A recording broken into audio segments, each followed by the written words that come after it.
श्री श्रेयस विद्यालय हिंदी माध्यम कक्षा 7वीं विषय विज्ञान, जिसमें हमने पाठ की थी। चलिए अब हम आगे की जानकारी लेते हैं। शुद्धांत में अवशोषण। देखिए, पचा हुआ भोजन अवशोषित होकर शुद्धांत की भित्ति में स्थित रुधिर चला जाता है। इस प्रक्रम को अवशोषण कहते हैं। अवशोषण किसे कहते हैं? जो हमारा पचा हुआ भोजन होता है वो शुद्धांत भित्ति में स्थित रुधिर वाहिकाओं में चला जाता है। शुद्धांत के आंतरिक भित्ति पर उंगली के समान उभरी हुई संरचना होती है, जिन्हें हम दीर्घरोम अथवा रसाकूर कहते हैं। क्या आप अनुमान लगा सकते हो कि दीर्घरोम की आंत्र में क्या भूमिका है? दीर्घरोम भोजन के अवशोषण हेतु तल क्षेत्र बढ़ा देता है। प्रत्येक दीर्घरोम में सूक्ष्म रुधिर वाहिकाओं का जाल फैला रहता है और दीर्घरोम की सतह से पचे हुए भोजन का अवशोषण होता है तथा यह रुधिर वाहिकाओं में चला जाता है।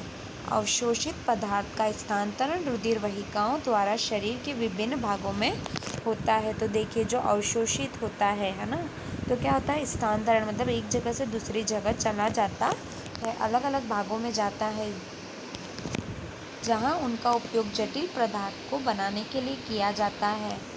इस प्रक्रम को सर्वांगीकरण कहते हैं। कोशिकाओं में उपस्थित ग्लूकोज का विघटन ऑक्सीजन की सहायता से कार्बन डाइऑक्साइड एवं जल में जाता है और ऊर्जा मुक्त हो जाती है। भोजन का वह भाग जिसका पाचन नहीं हो पाता है वह अवशोषण नहीं होता, वृद्धांत में भेजा जाता है और गुदा द्वारा यह मल बाहर निकल जाता है। इसे निष्कासन कहते हैं। चलिए अब आगे 2.3 घास खाने वाले जंतुओं में पाचन। क्या आपने गाय, भैंस, घास खाने वाले शाकाहारी अन्य जंतु को देखा है? वे उस समय भी लगातार जुगाली करते रहते हैं जब वे खा नहीं रहे हो। वास्तव में वे पहले घास को जल्दी जल्दी निकाल कर अमाशय के एक भाग में भंडारित कर लेते हैं। यह भाग रूमेन कहलाता है और रूमिनेंट में अमाशय 4 भागों में बढ़ जाता है।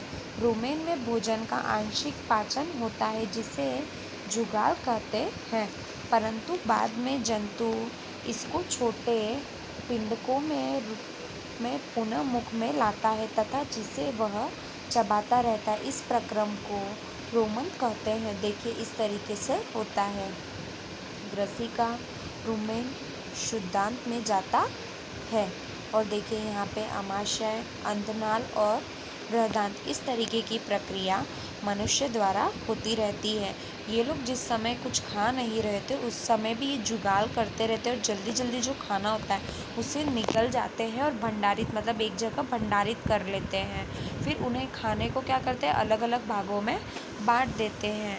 तो इस तरीके का प्रक्रम चलता रहता है। मनुष्य का और जानवरों का प्रक्रम भिन्न है। चलिए अब हम आगे देखते हैं।